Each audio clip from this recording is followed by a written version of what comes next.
Raiyonda, Hey. welcome to Talks with Cone. Super huge thank you to you for deciding to come sit down with me. This is, you know what I'm saying, I'm making my leaps in the podcast game. It's kind of huge for me. You feel me? It's kind of huge for me. I definitely appreciate the opportunity. Absolutely. How's your day going? Amazing. Good day. A good day so Can't far. complain. Busy? That's an understatement. That's an understatement. I've been so busy, literally. I had interview Tuesday, Wednesday, and I got one tomorrow and a meeting. And remember, I was like, okay, I forget which is which. What I got to do. So it was a little crazy for me, sure. but I've been busy but blessed. So Absolutely. You kind of answered the first one, how things been going, so we're going to go from that. You start off every interview with just you kind of talking about how you got into what you do now as a career. And I don't like to tell people what you do. I like you to give that dialogue yourself. So just kind of give people a synopsis of what you do, how you got started, where you from, that kind of vibe. okay. Name is Raiyonda Vereen. I'm a costume designer and a wardrobe stylist. I am the lead costume designer at Tyler Perry Studios. I am from Pittsburgh, Pennsylvania, went to Howard University, and I studied fashion in the beginning, and I switched my major to business marketing because my mom said, you need to have a business foundation. You can always do something in the fashion realm, Absolutely. but I want you to have that business foundation. For sure. From there, I started taking interest in the fashion shows at Howard because I'll back up a little bit to give you a little bit of more information of how I was ever interested in fashion anyway.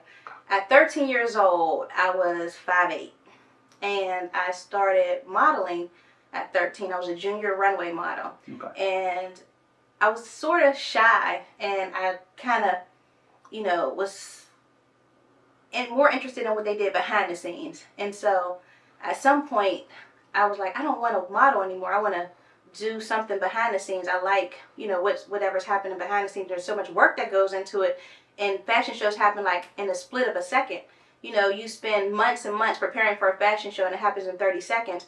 I want to be a part of the grind of, the back part of the fashion shows. Yeah. And so when I went to Howard, I studied fashion, and my mother made me change my major to business marketing because she felt like, that was the right thing to do. Yeah. So I wanted to get involved at Howard into the fashion show world. And, Howard is like a walking runway. It was always known for, everybody went to school dressed like they were going on somebody's runway. And so I got involved in the fashion show scene at Howard. I actually, helped in the behind the scenes in fashion shows with what they call dressers, helping dress the models. And there are some shows that I actually walked in as well. Okay.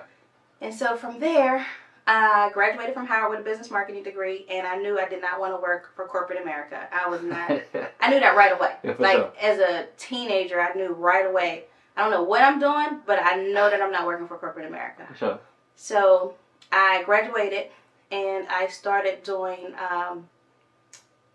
shows at the Tabernacle, and we would do underground shows with like indie artists, and we had a Friday nights. It was called Midnight Rendezvous, and we had that for a while. And while we were doing those shows, the person that we would book our indie artists through had a film company called Strange Fruit Films. Mm-hmm. And it just so happened one of the owners of the company, he knew, it was a girl and a guy, but he knew that I was interested in getting into the styling world, but I didn't have a foot in. I had one friend, she worked for Outkast, Stankonia at the time, and then he had Strange Fruit Films. And so they were about to get a music video for Pastor Troy, and they were looking for a wardrobe stylist. And the producer had called him out of New York and said, do you know a dope wardrobe stylist in Atlanta? And he laughed. He was like, yep, I do, and she's dope. And I was not a wardrobe stylist at the time, but I knew everything about fashion. For sure. So he called me. He was like, listen, this is your opportunity. I gassed you up so big, and they want to sit down with you to see, if you can be Pastor Troy's stylist for the video.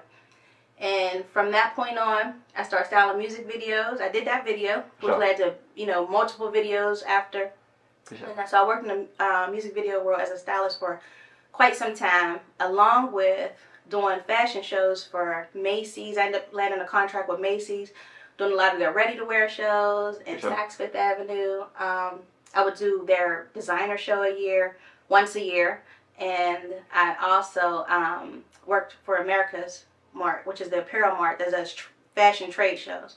Everything comes to an end at some point where you're ready to go to the next level. For sure. Or you want to transition into something else. Absolutely. And so I felt like I had done a lot within that realm. And what made me realize I was ready for the next level is when me and my roommate at the time, she worked for Macy's as a full-time employee. I worked as a contract stylist. Yeah. She came home with an idea that we'll do a fashion show, like fashion meets music, like a Rip the Runway, but it was for UPN. So we put together this fashion show where we had artists performing on stage and, models walking. And I did the side of it where, I was the creative director and the fashion director over all things related to fashion. And, gotcha. Put all the looks together. Sure. It actually went on to UPN, and it was a hit. Yeah, for sure. We were over budget.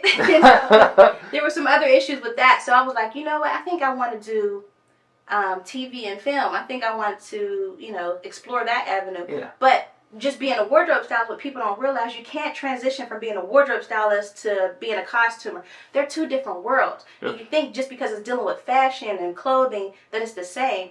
Wardrobe styling is about fashion, about, putting people in the right looks for the red carpet, for photo shoots. For sure. Costuming is about building a character. For sure. So there are two different realms, and me thinking if I do one, I could do the other. Not understanding there's a lot of different components that goes into it that I needed to learn in order to cross over. Gotcha. And so my boyfriend at the time, he had a connection with a writer who wrote for a hit show on BET. And the costume designer, she was still looking for a staff, and she was like, I'll interview her, and if I'm big on energy, and if I feel her energy, I'll hire her. Well, come to find out, I interviewed with her. She was an AKA. Yeah. She went to Howard University. Oh, lit. I was like, I'm in there. And we had a whole vibe session, and she hired me, and it was history from there. I've been now on the TV and film side of it since 2010. Mm-hmm. So I did, a lot of projects with BET, VH1. Mm-hmm. I did a lot of feature films as, a buyer and a costumer. Mm-hmm. I've just, made my rounds as far as working in different positions within the costume department, but I knew my ultimate goal was to become a costume designer. Gotcha. And from there, I just put my time in. I, stayed persistent. Sure. I had a strong work ethic. Mm-hmm. I was humble, so I was willing to learn because I didn't know everything. So I'm willing to learn. Mm-hmm. I'm willing to do the grunt work. Even though coming into the costume department, I didn't start from the very bottom, which is a production assistant. Yeah. I kind of came in at the level as a costumer, which is very rare. Yeah. But I just had a unique situation that allowed for that to happen. Yeah. And I catapulted my way up and up and up, and now I'm a costume designer for Tyler Perry Studios, which I enjoy very, very much. And I'm the designer for All the Queen's Men, which is a hit show on BET+. I do The Oval, which is on BET. I did the last Medea movie, Medea's Homecoming. And the list goes on. I've worked on Oscar-nominated projects as a costumer, like Hidden Figures with. Oh wow. Yeah, I've worked on Hunger Games, Catching Fire. Oh wow. As a fitting costumer. That's dope.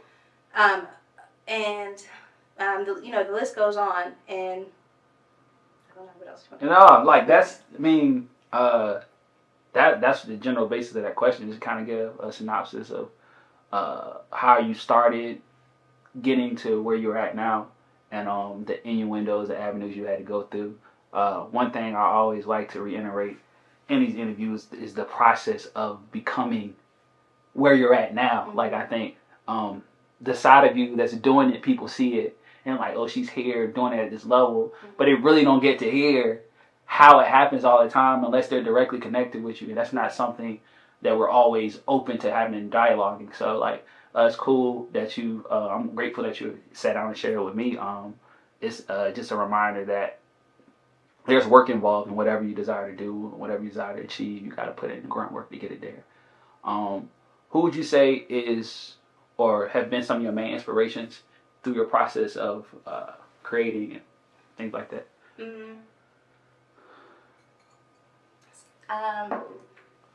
Wow. On what side of it? Because that's for me, I have different people who have inspired me in different ways. Yeah, for sure. My boss right now, for instance, Tyler Perry, Yeah. has inspired me, like, even before I start working for him. Just, like, his whole story of how he, started from nothing. Yeah, for and sure. Just had a vision and Yeah. made his vision come to fruition. Yeah. That in itself was, his whole story and just his work ethic. Like, people don't realize that he comes to work every day like we do. He shows up. And he's a billionaire. He doesn't have to come every day. For sure. He shows up to work every day and puts in hard work every day like we do. And that in itself makes me want to work that much harder and go that much harder, to work for somebody who has that much ambition and tenacity. It's mind-blowing. Sure. So he's definitely somebody who inspires me. I would also say just people who are, like, in my general circle. I have one of my close friends, two close friends, a woman who brought me into the industry. Her name is Lorraine Copen. She was the first person to really, like, trust me and move me to become an assistant costume designer for her, because she's seen the drive in me and she's seen the hunger, she's seen the talent on top of all that. Sure. And my hat goes off to her. Everything that she's taught me, the hard lessons, the grooming, and just to watch her and, like, just watch her success in the business. Sure. And she's still so humble. Like, she's a name that a lot of people will never hear of because she's not in the limelight, but she gets the work done, and a lot of people have probably seen her work on screen, but she's just very humble about what she's done. Ruth Carter, amazing costume designer that I had the opportunity to work under, off of a project that I worked on with her. And just to see how talented she is and the things that she brought to the table as a costume designer. And she's done a multitude of projects that were, that received many accolades, one being Wakanda, Oh, wow. So, yeah, and then I have a very close friend that I want to shed some, light on. Her name is Crystal Hazlett. I watched us be design partners for some years and watch her hustle and be a costume designer at Tyler Perry Studios. And she came from being a PA all the way to a costume designer there and being Tyler Perry's personal stylist, to now living out her dream and acting in a hit show on BET, to now catapulting that and transitioning into her own TV show on BET Plus. So for me, it's a great feeling to be around so many great people, and to have relationships with so many people that are really living out their dreams. For sure. Because it makes me know that, like, dreams really can come true, literally, right in front of you. If you put in the work, and you can be in the right room, you can be introduced to the right people, but then it's what you do to keep you there. Hey, what's going on? It's Jacob with Talks with Cone. Thank you so much for liking and subscribing to the channel. We got new episodes premiering every Friday, so tune in and stay locked in with Talks with Cone. Peace.